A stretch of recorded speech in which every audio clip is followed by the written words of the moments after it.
A small crowd of people gathered on the side of North Dakota Highway 1806, just north of the Standing Rock Indian Reservation. A line of highway patrol officers were standing between them and a construction site. Cody Hall, a member of the Cheyenne River Sioux tribe, was in the crowd. Those bulldozers were up and running, and we saw them moving the earth. If those bulldozers were allowed to continue, a massive drill would soon bore a hole underneath the Missouri River to make way for the Dakota Access Pipeline. The tension was so thick that something was going to happen physically. And I remember thinking, I was like, oh gosh, people are really at their boiling point. I'm sitting there, kind of pacing back and forth. I happen to look over to my right, and I saw the women, and they were singing their death song. And in our culture, when you sing your death song, that means you are obviously not afraid to die. And then all of a sudden, a group of women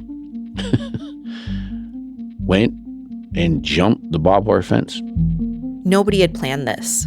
The fence marked the edge of the area where police were allowing protest. Beyond it lay the construction site and open grasslands. I was like, hey, stop. I was like, we don't know what's going to happen. And they might shoot you, right? And I remember one of the ladies said she didn't care. She said she doesn't fear a bullet. She doesn't fear death. And when I saw her take off, and I remember looking back at friends, and people were like, whoa, stop, hey, come back. And then I said, forget this. I said, every man available, jump the fence and let's stand behind him. Let's go help these women defend our lives. They ran onto the construction site, halting the work. We do this to stop the desecration of Unchimaka. We do this for the next 7 generations. We do this for the unborn children that are coming to this world. We're protecting the water. Our water is life. The momentum was there. The people's energy was something I had never felt before in a big group. We stand for our land and our water. We had that feeling that we were going to defeat this energy company. You probably already know. The Dakota Access Pipeline was eventually built. But before it was, tens of thousands of people arrived on the prairie just outside the Standing Rock Reservation and attempted to stop it. Standing Rock became the largest indigenous uprising in the U.S. in the last half-century, and it was happening in opposition to an oil pipeline company. Maybe that's why the company behind the pipeline, Energy Transfer, did what it did next. In 2017, after the oil was flowing, after police forced the huge encampments of pipeline opponents and water protectors to go home, Energy Transfer filed a lawsuit, a really big one.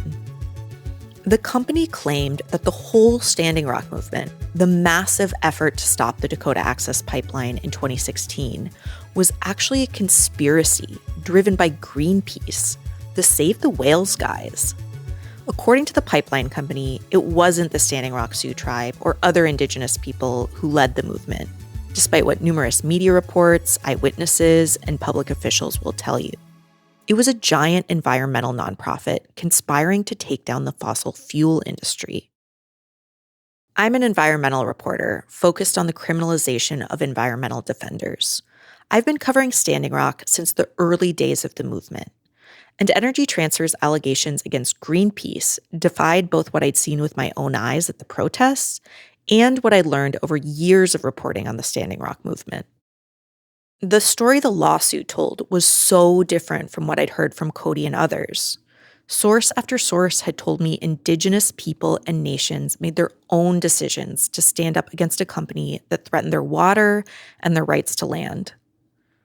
Regardless of how ridiculous this lawsuit seemed, in 2025, it made it to trial. And in March, I found myself sitting in a courtroom in Mandan, North Dakota, listening to a court clerk reveal the verdict. After 3.5 weeks, the jury decided overwhelmingly in favor of the pipeline company's story. The total damages? Over $666 million, a number that threatened to bankrupt Greenpeace in the U.S. I'd spent nearly a decade reporting on what happened with the Dakota Access Pipeline and the Standing Rock movement. I sat through the lawsuit's nearly month-long trial in that same room with those 9 jurors. The evidence I heard was thin, and yet the jury delivered almost precisely what Energy Transfer's lawyers asked for. How the hell did this happen? And if an oil company could push its version of events so successfully here, then what did that mean beyond this courthouse? This season of Drilled, we bring you Slapped, the story of an Indigenous nation fighting for its water, an environmental nonprofit facing extinction, and an energy giant using the courts to punish protesters. I'm Aline Brown.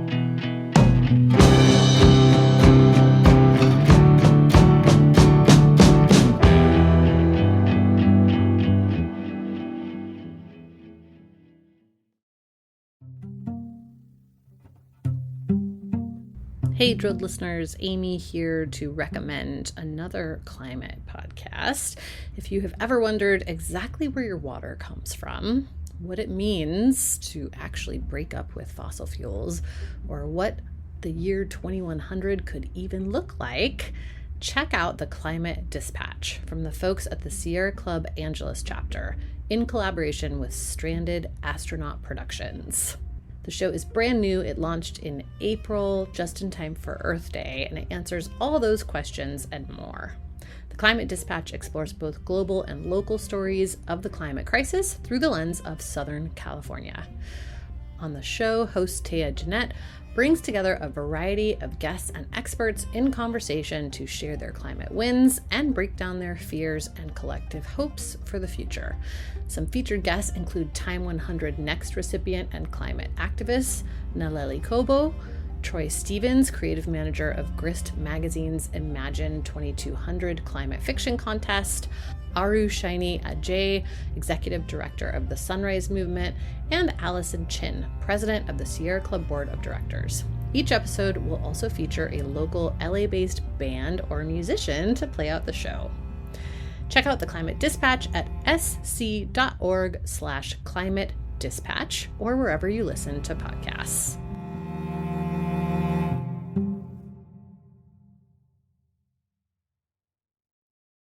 Hey, it's Ryan Reynolds here from Mint Mobile. Now, I was looking for fun ways to tell you that Mint's offer of unlimited premium wireless for $15 a month is back. So I thought it would be fun if we made $15 bills. But it turns out that's very illegal. So there goes my big idea for the commercial. Give it a try at mintmobile.com/switch. Upfront payment of $45 for 3-month plan equivalent to $15 per month required. New customer offer for first 3 months only. Speed slow after 35 gigabytes if network's busy. Taxes and fees extra. See mintmobile.com. To understand what happened in the Energy Transfer versus Greenpeace case, we have to start at the beginning with Cody Hall, who you heard from earlier. He was actually at the center of Energy Transfer's lawsuit until he wasn't. I'm from the Cheyenne River Indian Reservation in South Dakota. The Cheyenne River Reservation, where Cody lived, is immediately south of Standing Rock. Both reservations are home to the Oceti-Sakowin people, also known as the Lakota, Dakota, and Nakota. The people who live there aren't just neighbors, they're relatives. Cody helped start the Native Lives Matter movement there, so it was natural that he would be asked to join the fight to stop the Dakota Access Pipeline. I was approached by an elder group in Eagle Butte there on my home reservation that said there are people gathering in Standing Rock. Can you go up, and just get an assessment of what's going on, Cody? Cody arrived at a protest encampment on the Standing Rock Reservation in early August of 2016. I went up there with just a backpack of, I think, 3 days of clothes, and then ended up being there months. Energy Transfer had originally considered putting the Dakota Access Pipeline upstream of the city of Bismarck, which is mostly white. But the Federal Army Corps of Engineers rejected that route, in part because it could have harmed the city's drinking water supply. The new approved route crossed the river just north of the Standing Rock Reservation and its drinking water intake. To Cody and others, this was a case of environmental racism. People had begun to travel from all around the country to defend the Standing Rock Sioux Tribe's drinking water, sacred sites, and land rights. They called themselves water protectors. Facebook Live had launched that spring, and many pipeline opponents were using it. This is the main camp. There are still other camps, like Sacred Stone, which is up there, and Eagle's Nest. And there's also the new Cheyenne River Camp, which is further down that way. In late summer, people began to set up additional tents and teepees on federal land near the pipeline crossing. This new encampment, called the Oceti-Sakowin Camp, was on land officially possessed by the Army Corps of Engineers, but that people from Standing Rock still considered theirs. It felt home. It took your spirit back to a much loving time period of our people. And I thought, you know what? Yeah, there's nothing wrong with taking back land, right? The camp was established on unceded territory, an official designation that means that Oceti-Sakowin people never agreed to give it up. The area where Energy Transfer was building was also unceded territory. For the water protectors, the pipeline fight was a matter of indigenous sovereignty.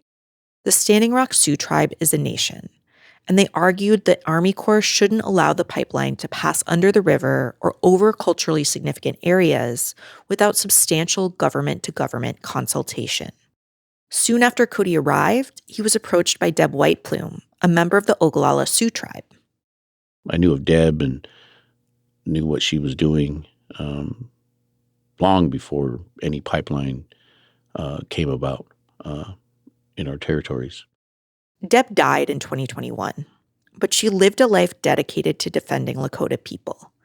In the 1970s, she joined the American Indian movement, and Deb led a resistance group that protested against the Keystone XL pipeline, which was set to be built through her nation's territory in South Dakota.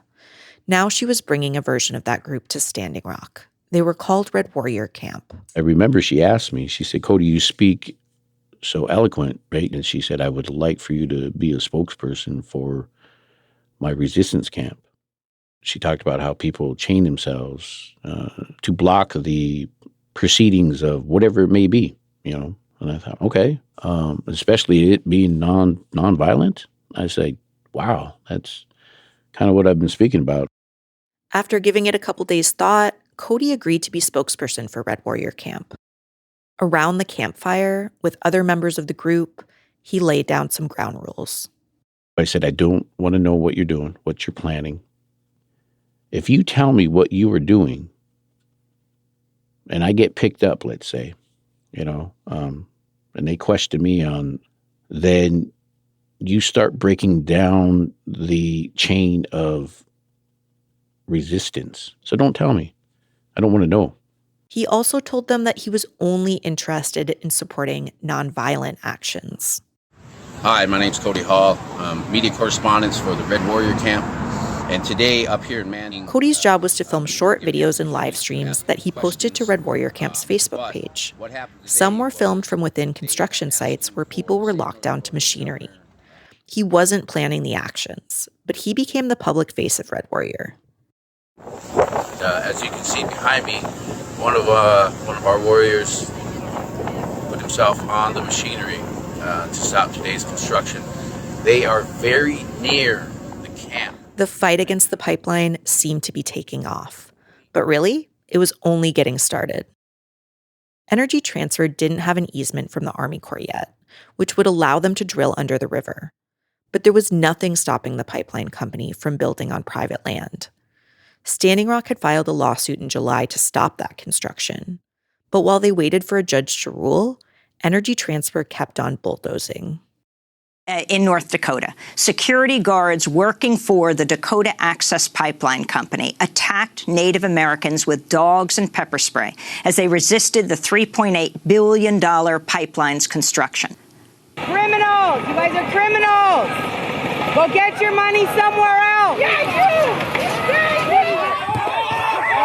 Protesters advance as far as a small wooden bridge. Security unleashes one of the dogs, which attacks two of the Native Americans' horses.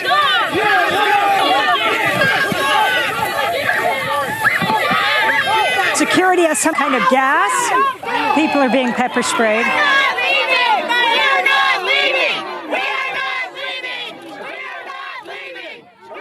On Labor Day weekend, water protectors spotted bulldozers working right where the Standing Rock Sioux tribe had just identified sacred sites, only the day before.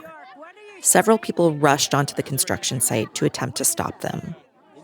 Democracy Now! Captured security dogs attacking the pipeline opponents, and the movement went viral. Over there, with that dog. I was like walking, throw the dog on me straight, even without any warning, you know? Look at this. Look at this. The dog, yeah, the dog did it, you know? Look at this. Yeah, so did it. Ma'am, your dog just bit this protester. Your dog just bit that protester. Are you telling the dogs to bite the protesters? The dog has blood in its nose and its mouth. It's just still standing here. It opened the floodgates. And when those gates were open, craziness ensued.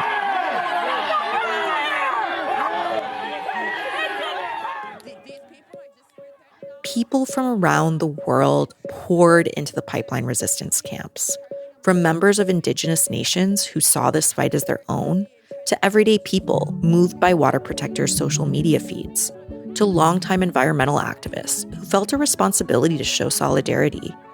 Churches, community groups, and individuals donated supplies to keep the camps afloat.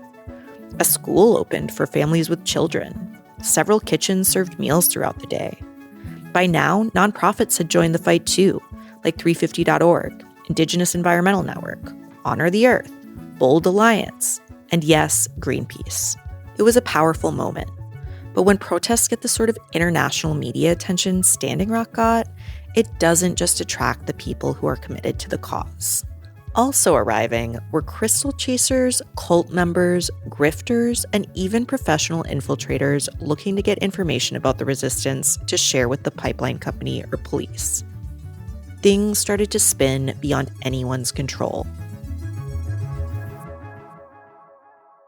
Tens of thousands of people traveled in and out of the prairie encampments with their egos and their agendas, which sometimes aligned with those of the tribe and sometimes sat directly in opposition. Millions of dollars also began pouring into hundreds of GoFundMe pages. Sometimes the projects people promised were built, and sometimes they weren't. At the same time, the governor of North Dakota called in the National Guard, which joined law enforcement officers from around the country to try and disperse the protests. They brought military-grade armored vehicles, surveillance drones, and surface-to-air missiles. And word began to spread that the pipeline company had hired a mercenary security firm fresh from the wars in Afghanistan and Iraq. As far as the water protectors were concerned, the line between police and private security was a blur. Overhead, helicopters and little Cessna planes flown by police and private security buzzed at all hours. In between the steady beat of protests, a feeling had seeped in that Cody was being targeted. Then, as he was driving to drop someone off at the airport, a law enforcement officer waved Cody to the side of the road. He was under arrest for trespassing.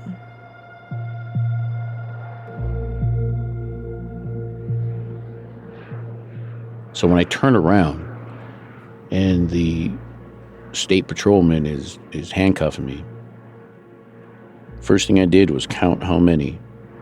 There were 18. They had helmets on, the goggles, face masks, body armor, and then they had their AR-15s pointed at me. And then they brought me into the vehicle. They put me in the back seat. And I'm met with cheers, right? We got you, you motherfucker. Over and over again. I said, whoa, guys. I said, man, you guys take it too far. At the station, Cody says he was stripped naked and searched. 2 FBI agents attempted to interview him, but he refused to tell them anything.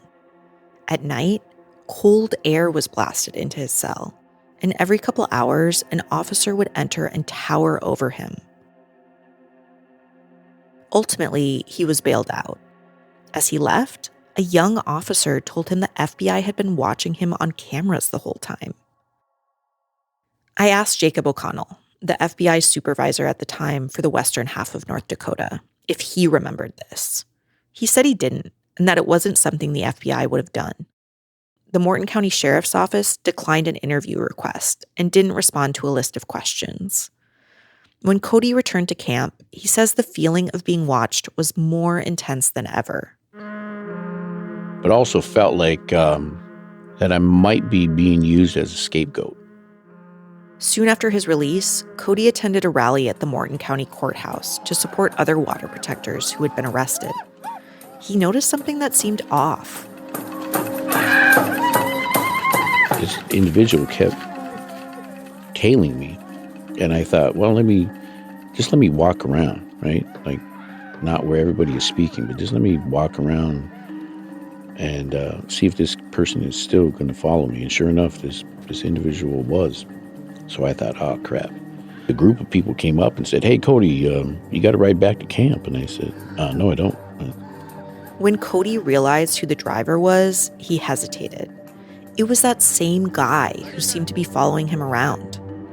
But his friends reassured him that the guy was vetted and had been staying at the camp. I just remember there's like 13 of us that packed into this van. When he asked me to sit with him up front, and I thought, oh, shit. So we get back to camp. I opened the door up, and he said, hey, hold on 1 second, Cody. He's like, can I have a word with you? And then he started to reach on his left pocket of his jacket inside. And then he showed an envelope. He didn't open it. He just pulled this envelope out. And he said, I got money for you. And I said, what? What do you mean? He said, we at Greenpeace piled up all this money. And because we watched one of your videos looking for support. So we gathered up supplies, and we have monetary donations here. So I want to give it to you. I asked Greenpeace about this, and they said they're so careful about money that this isn't something they would have done. Cody said the man offered him over $200,000. And I said, no, I don't. I said, I'm not taking anything, man. And I remember my instinct said, get the hell out of there. Get out of this guy's vehicle. And I walked away, walking backwards, looking at this guy. He drove away, and I just remember telling security, hey, watch that individual. It's something sketchy. Cody didn't mention the details of what happened to anyone. It was another bizarre incident amongst the mountain of them piling up every passing week. But the Envelope Man incident would come to take on greater meaning later. By the end of October 2016, Cody was clashing with members of Red Warrior Camp. People were being shot with rubber bullets. They're so-called non-violent in the law enforcement area, right? In their point of view. But so Red Warrior people were like eye for an eye. And it started to turn the inner core of them just hated everybody, including myself, more myself. They didn't like the narrative that I was speaking of nonviolent and just take it, right? Just take it. So they were frustrated and then took their frustration out on me. I just said, I'm done with you guys. That's the way you want, and that's what you want. I said, then I'm done with y'all. And they were like, well, we're done with you. And I was like, all right, mutual agreement. I'm not your spokesperson anymore. Best of luck to you. Cody wasn't the only one who had problems with Red Warrior Camp. They'd become controversial at Standing Rock for using aggressive tactics. On the day after Halloween, the Standing Rock Tribal Council voted Red Warrior Camp out. Cody had already made his decision. He left Red Warrior Camp for good, driving south until he got back home to the Cheyenne River Reservation. I actually arrived at Standing Rock a couple weeks after Cody left. I was there on assignment for The Intercept, an investigative news outlet. Part of the reason I was interested in these protests was because they were coming at a time when the fossil fuel industry was especially vulnerable. People were really beginning to recognize the impacts of the climate crisis and fossil fuel companies' role in it. These corporations weren't just facing a single blockade of activists at Standing Rock. As the climate crisis got worse, they were facing the possibility of escalating protests. The road into camp was lined by flags from all the indigenous nations that had visited. Seemingly hundreds of teepees, tents, yurts, and trailers were set up in the middle of the prairie. The sky felt bigger here and closer to the ground. A lot of what was happening at camp was the daily work of surviving in the November cold. Respected elders from Standing Rock sat on folding chairs under blankets near a sacred fire that was always burning. Lakota and Dakota people I talked to told me that what was happening here was spiritual for them. When I asked for interviews, some people jokingly asked me if I worked for the pipeline company. Water protectors knew there were spies among them. There was a feeling in the air that something rare and important was happening, but that it could go off the rails at any moment. I saw the helicopters and little planes flying overhead all the time. I followed a caravan of protesters to a spot where people were blocking construction. The planes shadowed us as we drove. At night, a row of lights beamed eerily from up on a hill, along where the pipeline was being built. And next to the camp, police and private security had erected concrete barriers and barbed wire across Highway 1806. 2 burnt-out trucks served as an additional boundary. Right after I left, water protectors attempted to tow away the burnt-out trucks, and during the protests that followed, police used hoses to spray icy water at people in sub-freezing weather. Medics on the ground told me they treated 168 people for hypothermia. Here's from a Facebook Live video filmed as the hoses were fired. So that you're looking on those that are just joining now. Yes, this is sub-zero weather. That's the bridge on 1806 just north of camp. And what you're watching right now is military police and National Guards firing on unarmed citizens. Prayerful, peaceful, unarmed citizens. As winter set in, anxiety over surveillance and infiltration was causing conflict, as people whispered about who might be working as a spy for the pipeline company or the government. For Cody, weird stuff related to money had continued to happen. Back on Cheyenne River, he says a guy he'd never met showed up in his hometown and attempted to hand him a duffel bag full of cash. Cody sent him away. He suspected these incidents were attempts to set him up. Meanwhile, local journalists had begun to raise questions about where the millions of dollars in GoFundMe donations actually ended up. Even Cody had run an online fundraiser for Red Warrior Camp that raised over $100,000 from over 2,000 individual donations. He said he donated what was left to an organization that supported Indigenous sovereignty. In January 2017, just after Donald Trump's first presidential inauguration, the Army Corps gave the green light for energy transfer to drill. That February, police kicked out the remaining water protectors camped at Standing Rock, and a giant drill bored a hole underneath the wide Missouri River before the pipeline was pushed through. Cody began to move on.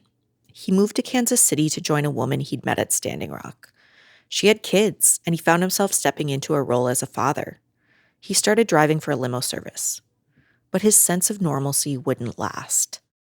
In August 2018, Cody Hall got a strange message that he didn't expect.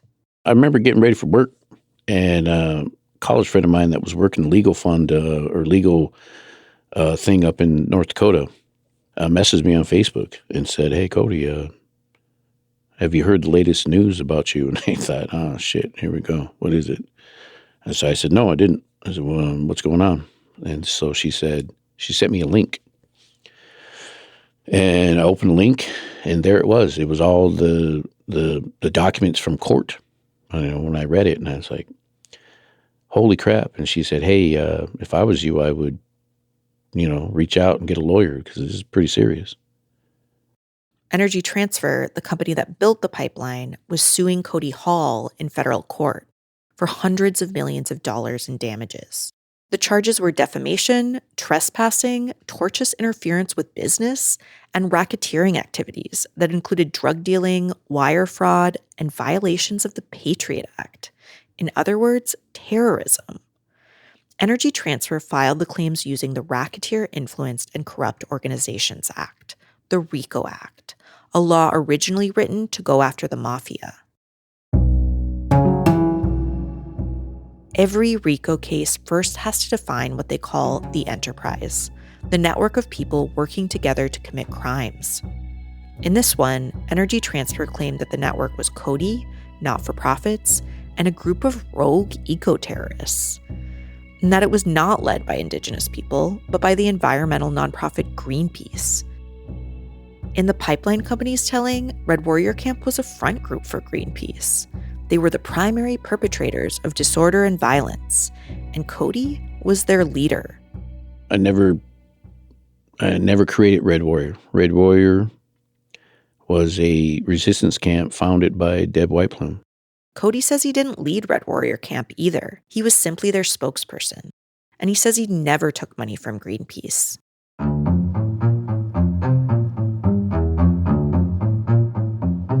Cody waited for something to happen. When you get sued, the person suing you, the plaintiff, is supposed to make sure you get notice of the suit. But Cody never got served. Then, 6 months later, the suit was dismissed.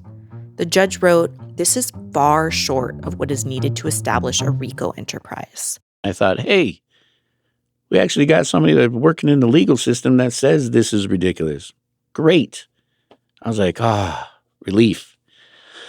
And then here, later that day, my friend messaged and said, well, that wasn't lived too long. They filed in state court. They just used lesser words and made more false claims. Jeez. And I thought, oh, shit. We're still at it. In Energy Transfer's new version of the story of Standing Rock, filed in a North Dakota state court, Cody, Greenpeace, Red Warrior Society, and another Indigenous pipeline opponent named Crystal Two Bowls conspired to launch a coordinated campaign to stop the pipeline in July of 2016, before Cody even arrived. For the legal wonks out there, the lawsuit actually accused 3 separate Greenpeace organizations of being involved. They include US-based Greenpeace Inc. and Greenpeace Fund, and Amsterdam-based Greenpeace International. But even though Cody had had that strange encounter with the man who said he worked for Greenpeace, Cody didn't believe that the nonprofit was running the show. No, Greenpeace wasn't running anything. I think Greenpeace is being targeted because, well, they've been all over the world to stop actions from climate change to, save the dolphins. They were merely an organization that was there as allies. Again, Cody waited for a knock at his door. But again, it didn't come. In legal filings, Energy Transfer said they'd attempted to serve Cody at a home in South Dakota, where his parents had lived briefly a decade ago. I called up and I said, hey, you guys say you can't serve me. I said, I'm sitting here at home. Serve my ass. So what the hell is this bullshit? A receptionist for Energy Transfer took his number, but he never heard back. For Cody, this lawsuit and not being served meant that creeping feeling of being targeted never really subsided. It's always a dark cloud that hangs over you, I had been following all of this as a reporter from afar, but I was off getting twisted up in a different set of Standing Rock conspiracy theories. In 2017, months after my visit to Standing Rock, someone intriguing leaked a bunch of internal records to us at The Intercept.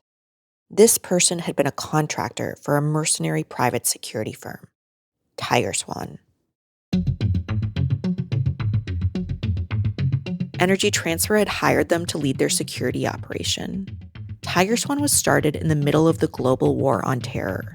The people working there were mostly military veterans, a lot of special ops guys.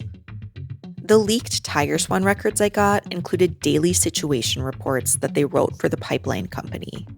They described the security contractors' efforts to spy on and disrupt the Standing Rock movement. Here's an example of the kind of analysis Tiger Swan was providing. What the anti-Dakota Access Pipeline protesters have called an indigenous decolonization movement was essentially an externally supported, ideologically driven insurgency with a strong religious component. Tiger Swan compared the pipeline opponents to jihadists. Over the years, I kept tugging at threads, uncovering bit by bit just what it was Tiger Swan was doing at Standing Rock. And what I saw was that Tiger Swan wasn't just providing physical security like armed guards, but they were conducting intelligence operations. Storytelling and deception had become a key part of Energy Transfer's Dakota Access Pipeline strategy. I had talked to so many activists and water protectors who suspected the pipeline company was infiltrating their movement. And it turns out they were. In 2024, it became clear that the conspiracy lawsuit against Cody Hall, the other pipeline opponents, and Greenpeace might actually go to trial. I knew that a court battle would inevitably uncover even more facets of Energy Transfer's real conspiracy to crush the anti-pipeline movement. I had to keep following the paper trail. This is when I tracked down Cody's number and gave him a call. I was surprised when I found out Cody had never been served. And to be honest, I wasn't quite sure what to do with his story about the guy with the envelope. I couldn't verify it. What if he was misremembering some of the details? I wasn't even sure how $200,000 would fit in an envelope. But I couldn't ignore the story either. Searching for answers wherever I could, I looked up Cody's name in my cache of internal Tiger Swan records. Something surprising caught my eye. It was one of the daily situation reports, and the date matched the protest where Cody met the envelope man. I called Cody and read it to him. It says, "We did have embeds at the protest, one of which was invited to the camp by an associate of Cody Hall, one of the primary antagonists."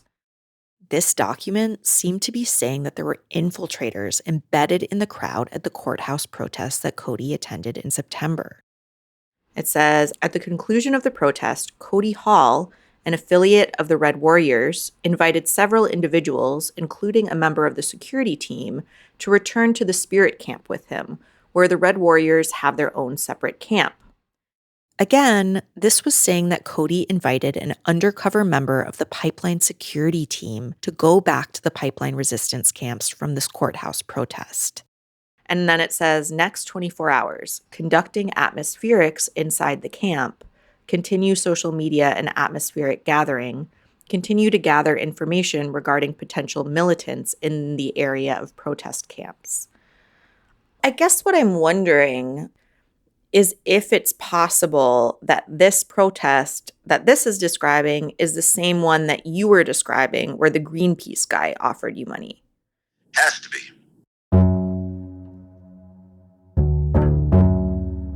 This private security infiltrator was with Cody on the same day that Cody met the envelope man who claimed to be with Greenpeace. I mean, do you think it's possible that the guy that offered this money was actually working for Tiger Swan? Quite possibly. Both Energy Transfer and Tiger Swan declined to comment on this. I messaged a source who had worked for Tiger Swan on their intelligence operation. The source said they didn't know about anyone at Tiger Swan offering up an envelope of money, but they also found it hard to imagine that a giant nonprofit like Greenpeace would operate that way. They wrote over text, "Tired-ass legend like Greenpeace handing out cash. Pfft. It might have been when one of the feds or narcs tried to infiltrate and failed." By narc, the source means someone working on drug enforcement for police or a federal agency. They figured Envelope Man was someone operating undercover for law enforcement, meaning the feds could have been trying to frame Cody by getting him to take money. It wasn't totally out of the question. I'd learned in my years of reporting that it wasn't just Tiger Swan that was using infiltrators. The FBI had its own network of up to 10 informants. FBI agents were entering the camp daily in plain clothes. But when I asked Jacob O'Connell, the FBI supervisor, about this, he told me that it didn't sound like a plausible FBI activity. He said it would have been a big deal for the agency to empower someone to walk around with $200,000, and he didn't remember that happening. I wasn't sure what to think. I imagined that the trial might provide some answers to my questions. But as time went on, it started to become clear that Cody had been disappeared from this lawsuit. Energy Transfer only wanted Greenpeace on trial. The court date crept closer, and Cody still wasn't served. The other Indigenous pipeline opponent, Crystal Tubles, hadn't been either. Cody had lived for nearly 7 years with this multi-million-dollar lawsuit hanging over his head. But somewhere along the line, he had fallen out of Energy Transfer's legal theory. They just never bothered to tell anybody. Envelope Man seemed destined to remain a ghost. In fact, I'll jump out of order here and tell you that Energy Transfer never brought him up or his mysterious $200,000 during trial. He's important mostly just because he represents Cody's only big memory of interacting with Greenpeace, even though he might have been an imposter. And I think Envelope Man also reveals something about what Energy Transfer was working with as they crafted their lawsuit. Every conspiracy theory contains a grain of truth. In this case, a lot of money was pouring into Standing Rock, and it wasn't always clear from where. At the same time, the chaos and intensity of Standing Rock provided fertile ground for twisting and manipulating information. There was one thing I knew for sure. If Energy Transfer's conspiracy lawsuit is a bold attempt to rewrite the story of Standing Rock, then private security infiltrators creeping around on its behalf wasn't a part of the story they meant to tell. But there they were, present during the one instance when Cody says he actually might have had contact with the supposed co-conspirator Greenpeace. As I prepared to fly to North Dakota for the trial in the depths of February, I wondered what I was walking into. I knew that Energy Transfer's contractors had used deception in the past, but I also knew the real story of Standing Rock is complicated. Had Energy Transfer's law firm discovered something I didn't already know about Greenpeace? Or was this lawsuit just another deceptive trick from the pipeline company? That's next time on Drilled.